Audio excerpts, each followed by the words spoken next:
Hey, thanks for coming out and joining us. We wanted to put up a Twitch writing,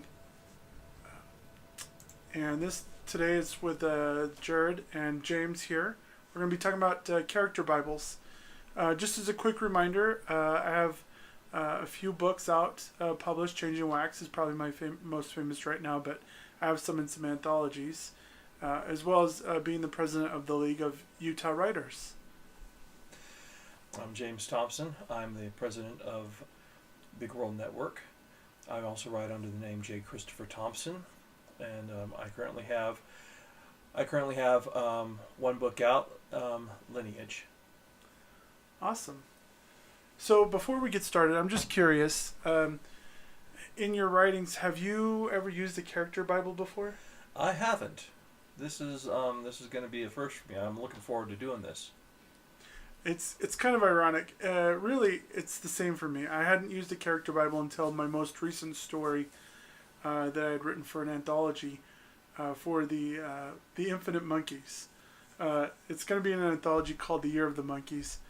But the character Bible was so vital that I realized that everybody needed to use this. And it was thanks to a good friend of ours, actually, Robin Glassy. She's phenomenal. She's actually the one who devised the sheet that we're about to show you and kind of map over. So this is our character Bible. Let's talk a little bit about some of the basic pieces that need to be filled in here, and some that are more optional than required. Of course, you need to have a name, and it's okay if the character's name evolves, or if you put nicknames in like later on, pieces like that. Yep. So physical description, because there's not a great deal of space here, they just kind of want to get to the point of the physical description. Another good friend of ours, Johnny Worthen, said that he doesn't put the physical description in until he actually writes it into the book. He kind of doesn't want to paint himself into a corner ahead of time, because you kind of feel in the groove of a story. You kind of, as you start writing your story out, you find out, oh, this guy, he's in this situation. He's got to be 6'2". Mm-hmm. But if you had written him down here as 5'1", you might feel like you have to stick with that instead of updating it. True. You just want to give him enough to give yourself a really good picture in your head, but like Johnny says, you don't want to paint yourself into a corner. Goals. This is probably one of my favorites because when it comes to goals, when it comes to characters, like in all stories and TV series, there's like the characters what they want. This isn't always what they need here. So just a question on this section. Would this be short term? This section, the goals, and the next term, motivation. Would this be their short terms? That's a fantastic question. This would actually, you would put their short term, their goals going into the story, but as you would give them goals moving forward, you just kind of add those on there. You want to be able to keep the character Bible fluid, so that as you add information, you can add it in there. Gotcha. But the goals tend to be what the character wants. The character wants to be rich and wealthy and famous. But what the character really needs is to have family and friends. But the character doesn't see that until all the trials, obviously, that they go through to get it. So their goals will be to become wealthy, right? And then as you evolve the goals could be, okay, in the beginning, the goal was to get wealthy. Okay, everybody can understand and respect that. As it goes forward, the character's goal is to buy friends. Yes. Get enough money to buy friends. So you can evolve that and add those pieces on there. Motivations. How do you write motivations? Well, I think that deals with getting into your character's head and understanding what motivates them to get out of bed. Why do they drag themselves out of bed in the morning? What keeps them going during the day? What really motivates them to give it their all? What motivates them, drives them to accomplish their goals? Okay, so like you said, this character wants to get rich. What are they willing to do to accomplish that? What's going to motivate them to get rich? Okay, so I want to get rich. Do I want to work hard to get rich, or do I want to go out and rob a bank to get rich? That's basically it. Perfect. That's in a nutshell. Yeah. I've been working on some stories with my daughters, and they asked me what does motivations mean, and I explained it like, when you're hungry, what do you want? You're gonna want food. It makes you want to go get food, so your motivation is hunger. Mm-hmm. So you're exactly right. It's what gets you out of bed, what drives and moves you forward. Now on the background, on here, I feel like you can be as light or as specific as you want, but once again, kind of like off the philosophy of the great and wonderful almighty Johnny Worthen. The tie-dyed wonder. The tie-dyed wonder. I think the key is to not paint yourself in a mm-hmm. corner, but to give yourself some background to work with. Just build up a nice framework, and if you want to add to, do it.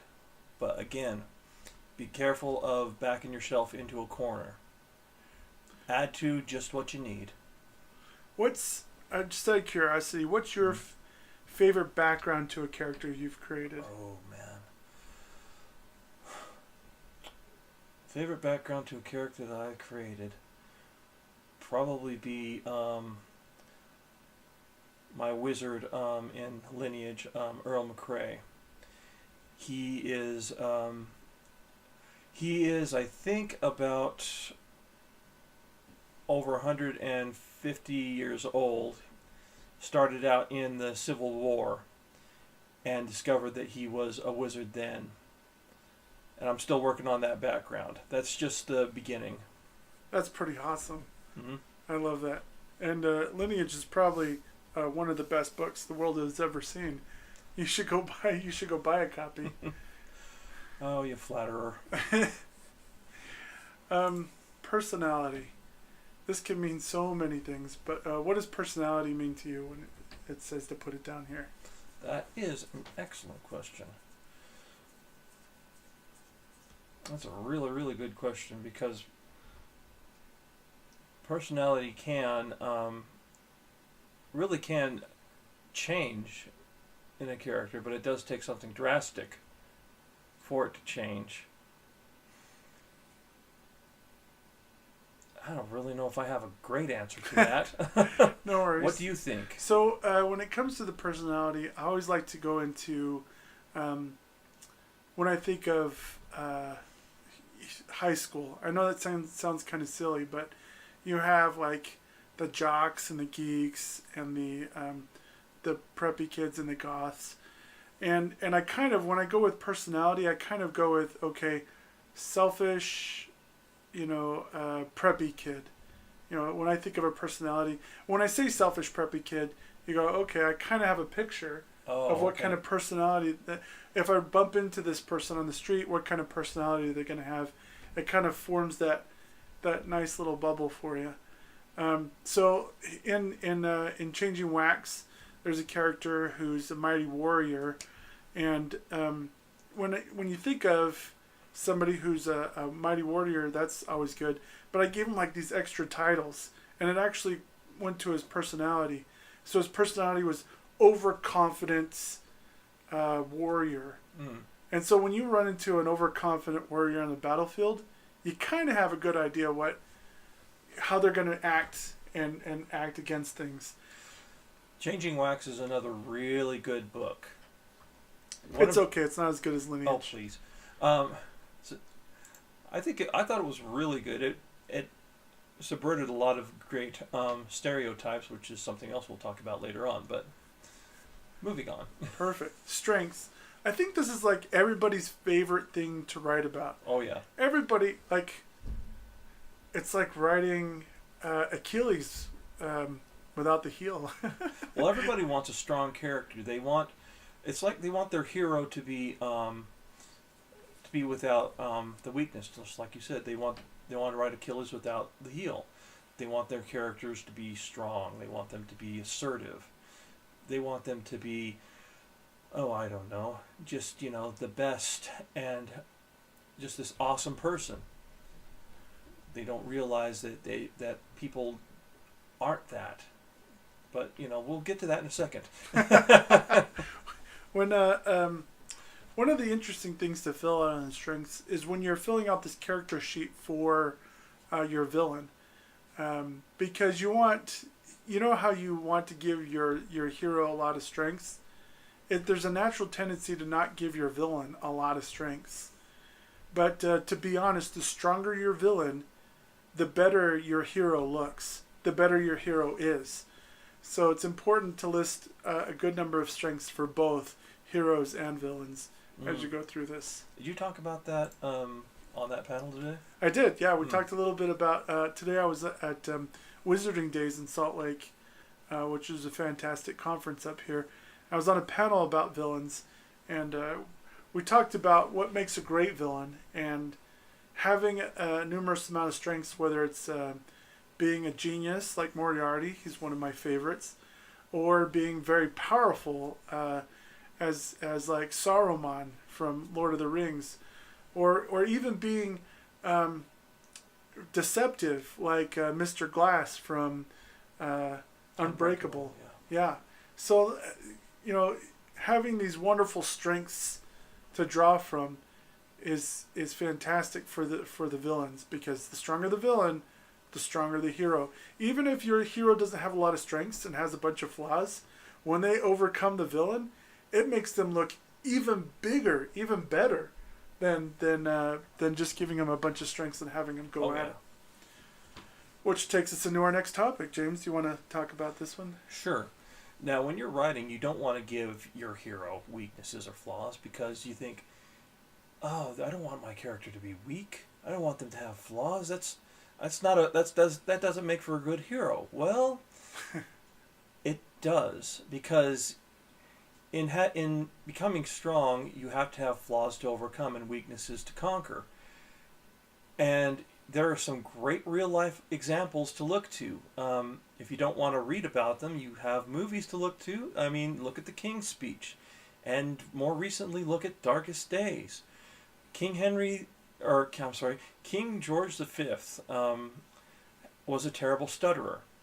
He overcame that and became one of the greatest modern-day kings to fight a war.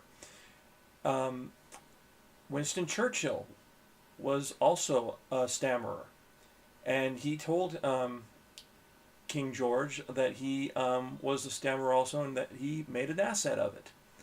Your characters can make their weaknesses assets, or if they don't choose to make them assets, they can work to overcome them, and that's what makes for great storytelling, is the process of overcoming the process of overcoming those weaknesses. Yes. One of my favorite weak characters with weaknesses is Tyrion Lannister, right? Like, he's born into this world where having his height and stature is automatically like all three strikes against you, right? No matter how smart he is, everybody already assumes this guy is not to be taken seriously, right? So right. I love thinking about that, but I also love his advice in the series when he was talking with Jon Snow, when he said, look, when you recognize your weaknesses and you accept them, you make them your strengths so nobody can use them against you, which is brilliant. Mm-hmm. Now, when it comes to weaknesses and flaws, I want to say it's so easy for a writer or a new writer to dump in some pretty weak flaws, like isn't very strong. I mean, that's a flaw, but it's not like an awful flaw. But you don't have to be like, is horribly crippled in his hand, Okay, I mean, if you want to put that in there, it'll give your character more character, because you have to overcome that in the story. But one of the stories my daughter's was working on is with gymnasts, and she was like, well, what weakness could I give my gymnast that she's not horribly, unable to do what she needs to do? And I came up with one on the fly. I love this example. I said, well, what if when she was very little, she broke her arm and it set but didn't set correctly, so it's slightly shorter, so when she does a particular trick, it's incredibly hard for her to do, where it comes naturally to everybody else. That is a weakness and flaw that's critical because it goes right into what she's trying to accomplish. It's a flaw that directly counteracts. So if you pick an archer to have his hand deformed, that's a critical flaw, which actually makes your character even stronger when they overcome it. Right. And not all weaknesses and flaws are physical too. There's always the flaw of self-doubt, or the flaw of needing to prove yourself. Even though they are flaws that are only indicative to your character, they're flaws that only your character feels. Those are definite flaws, and they most likely will never be overcome. But the struggle that your character will have in trying to overcome them will make for great storytelling. If you read fantasy, if you've read the Dragonlance Chronicles, Tanis Half-Elven has the flaw of self-doubt because of his heritage. He's a half-elf, he's half-man. He is always plagued with self-doubt. He's always plagued with doubting himself because of his heritage, but everybody looks to him as the leader. So, yeah, there's that.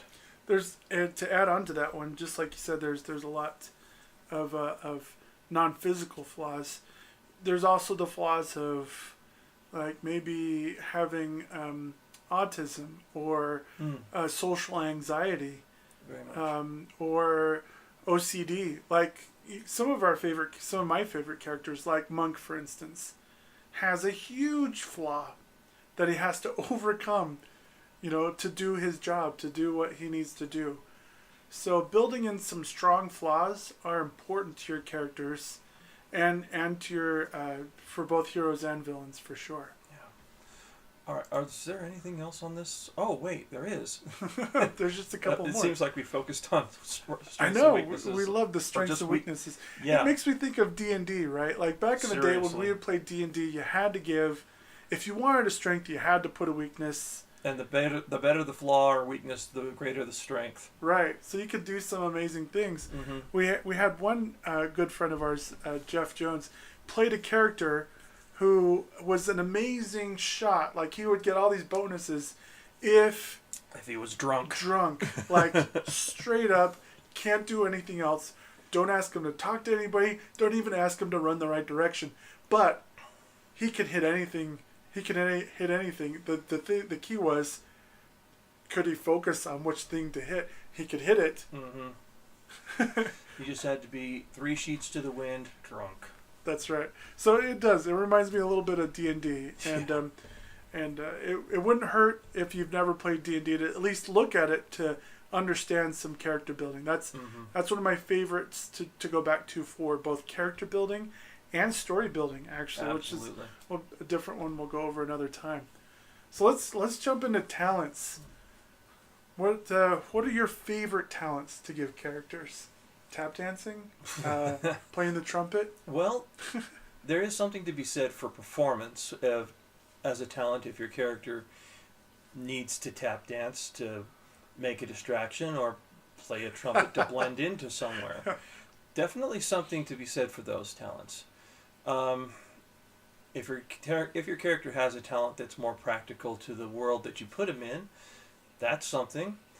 Or if you want to give your character a talent that's not as practical, like underwater basket weaving. That's always something that gets brought up as a joke. But I like giving characters all sorts of interesting talents. My main character in Lineage has a particular set of skills that they try and put to better use. He likes to break into places. He likes to pick locks. He likes to commit small acts of vandalism. And his mentors at Avalon try and bend that into some better uses for him. So yeah, anything that can be oh wow, where was that thought going? I'm sorry. No worries. No But worries. Any talent that you can give your character that can add to their overall arc, they can make them a little more interesting, can help. I think also what's kind of fun is to give them, I mean, especially up front. This is one of my favorite things to do. Because I know there are some tremendous football players. I'm a huge fan of the 49ers and people like Jerry Rice or even Deion Sanders when he came to the 49ers. Some of these football players actually took some ballet classes. Right. And they had ballet under their belts. And so when they had to make some really tough plays, that sense of balance came into play. Even though they didn't use it all the time, in the critical key moments they had it to draw from. So I love to add like some pretty interesting talents every now and again, which might be a strength, might not be a strength, right? Like great balance is a strength listing, right? But having a talent like being able to mediocre ballet, it is a talent, but it's not a strength until you put it into play, right? Until the character needs to draw on that. So having some interesting talents could really give your character some good flavor. Mm-hmm. It keeps them from being that black and white or just slightly gray characters. Right. Let's talk about habits. It's kind of funny because I also stack with habits. I put addictions, even though I didn't write it here, because habits and addictions are neck and neck for me, and not all addictions are weaknesses, but some can definitely be. My addiction to oxygen, for instance, is not a weakness. You're weak. I'm not addicted to oxygen. So let's talk about some habits. Bad joke, sorry. Some of the habits that I've put into some characters have been like one of my main characters in Change and Wax, Drip. One of his habits is he kind of like starts to fall for girls every time. Like when he sees a pretty girl, he starts to kind of fall for her. So when that one kind of pushes back and he gets rejected, the next pretty girl he sees, he kind of starts to fall for. And so he kind of has this kind of repeating habit. Now that's a subtle personality habit that unless you read the book a few times, you might not pick up on. But there's like a much stronger habit. He sleeps on dirt. Right? That's his habit. So even when he goes to sleep in an inn, he's not comfortable in a bed. It's because his habit is sleeping on dirt. But what other kind of habits can you think of would be? Well, you brought up addictions. There are some characters that are going to be addicted to caffeine. Some characters just can't get going in the morning without their cup of coffee, or their monsters.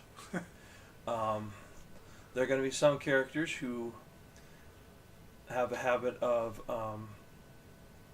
well, you brought up OCD earlier too. There are going to be some characters who are going to have those particular little predilections of turning the locks 20 times when they get into the house. That's a habit. Oh gosh. Or a habit even when you come home and turn on all the lights. Mm-hmm. Some people have that habit before they can start turning the lights off and go to bed. Which thanks to our good friend Stephen King, last year when he came to Salt Lake, he talked about one of his favorite things to do in writing is to look up statistics and facts put out by insurance companies and the government. And one of them was like, in this crowd of 500 people, he's like, hey, statistically, 25% of you left your house unlocked, right? Statistically, 5% of you are going to get robbed, right? But like, let's say 1%, the robbers are there to actually do harm to you, and they're smart enough to lock the door after they came in, so when you come home, you unlock the door, you don't think anything of it. He goes, now of that, 100% of you are now going to turn on all the lights when you get home and check your closets.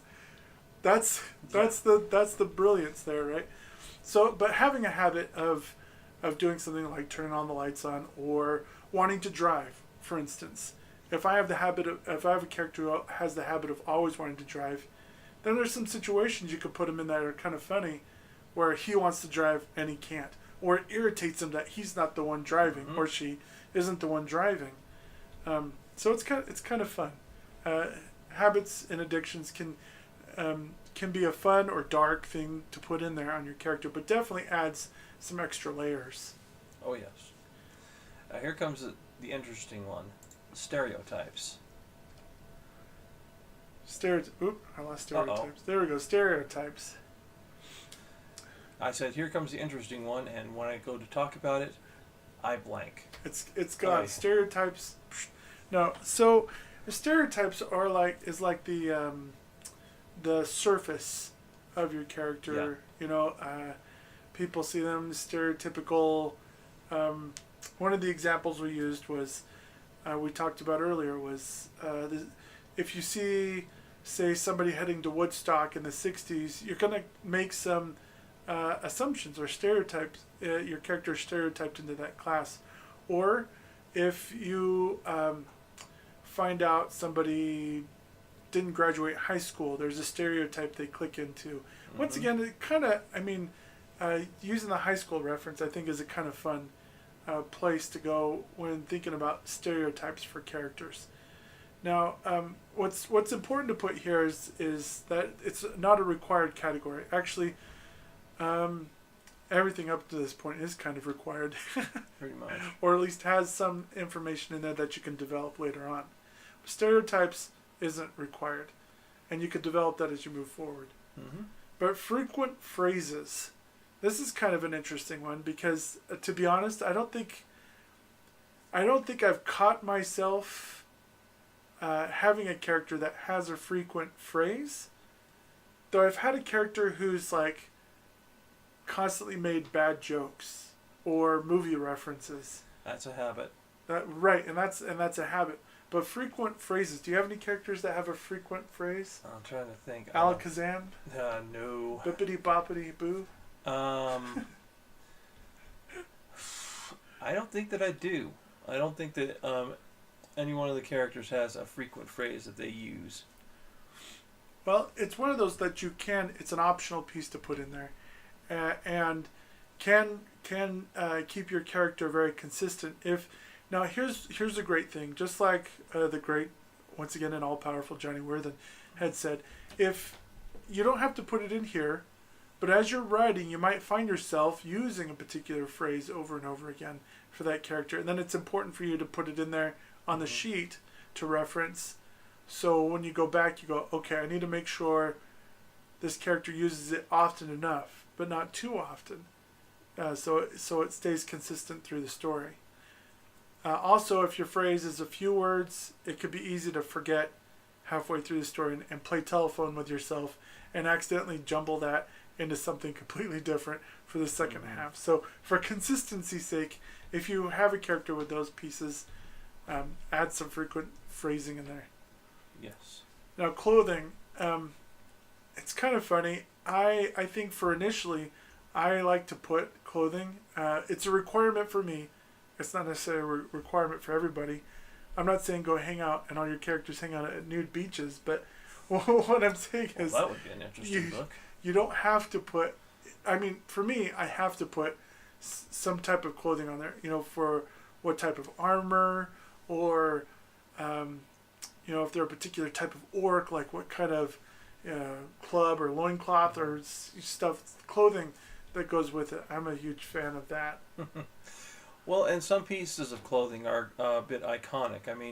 For people who read the Dresden Files, Harry Dresden has a long leather trench coat that he always wears.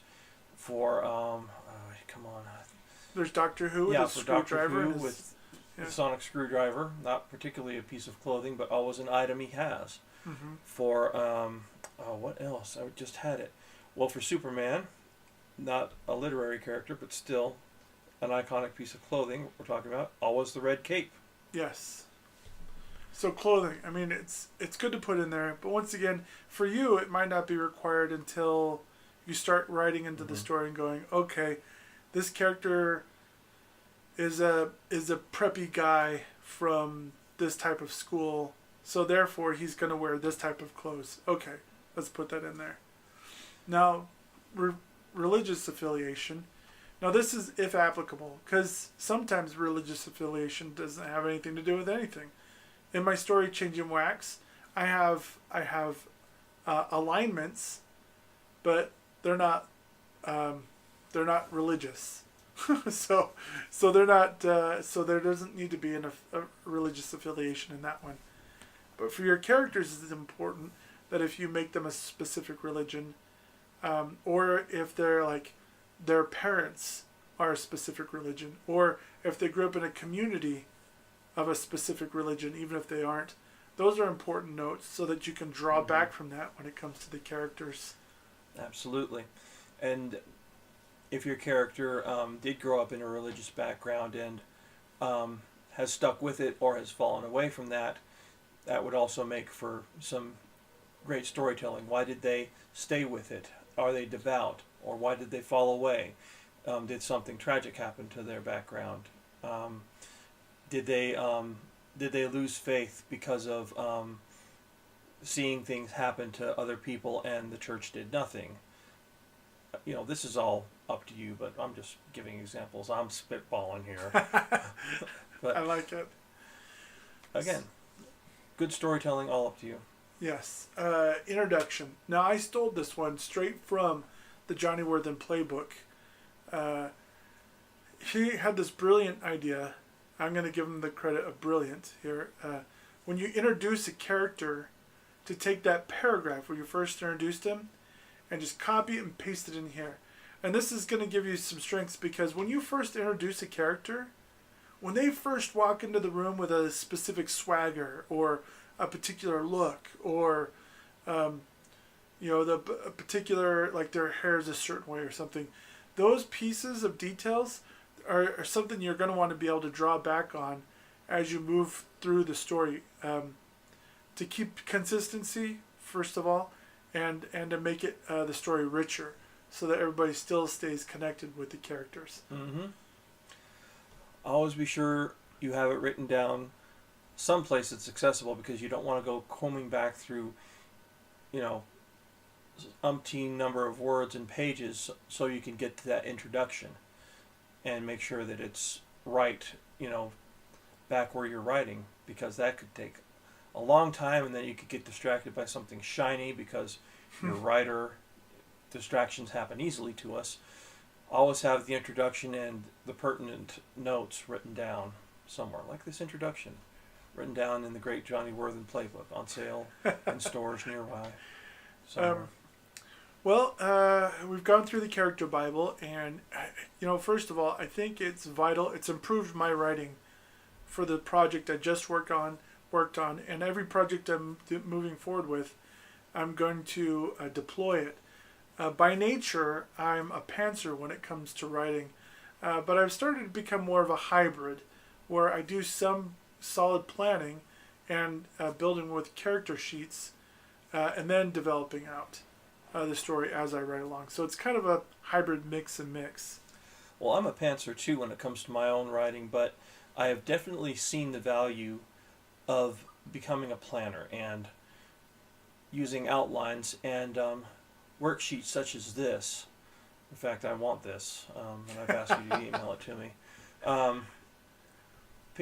Being a pantser has its merits, definitely. There's always something to be said of doing a great deal of spontaneous combustion and then seeing what shakes out after you're done and are going back through and editing. But there's also much more to be said of taking the ideas you have in spontaneous combustion and then saying, okay, let's outline this and see what we can do with it. Is this going to work? No? Okay, but this idea is going to work. Let's outline it. So I'm definitely seeing the merit in that, and I think it's going to help me become a better storyteller and a great writer.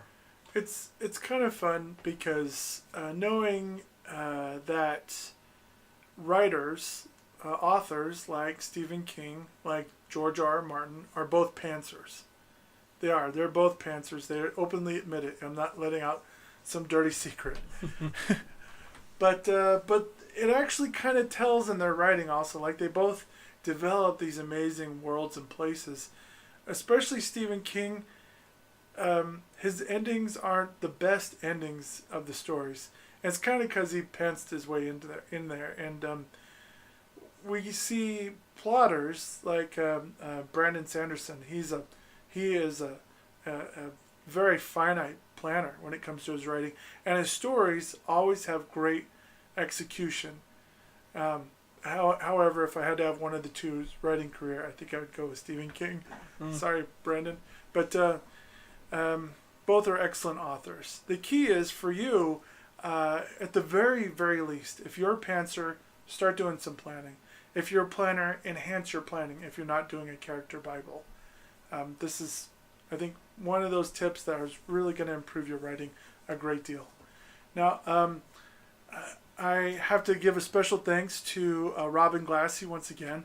She is one of the inspirations behind the Character Bible in this particular Twitch stream. And, of course, Johnny Worthen, who always contributes a lot of great material to both of them. Of course, you can email me at jaredquan@gmail.com. You can find me on the website, LinkedIn, Facebook. I'm in all those places. And you could reach me at thenewlordbyron@gmail.com. My blog site, The Wayside, at WordPress.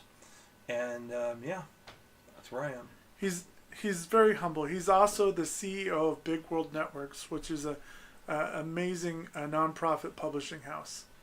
So get your work out. Let us know if you have any questions or if there's anything we can help you out with. We're going to put a couple more of these up, but we're going to call it a night on this one. So we really appreciate you hanging out with us.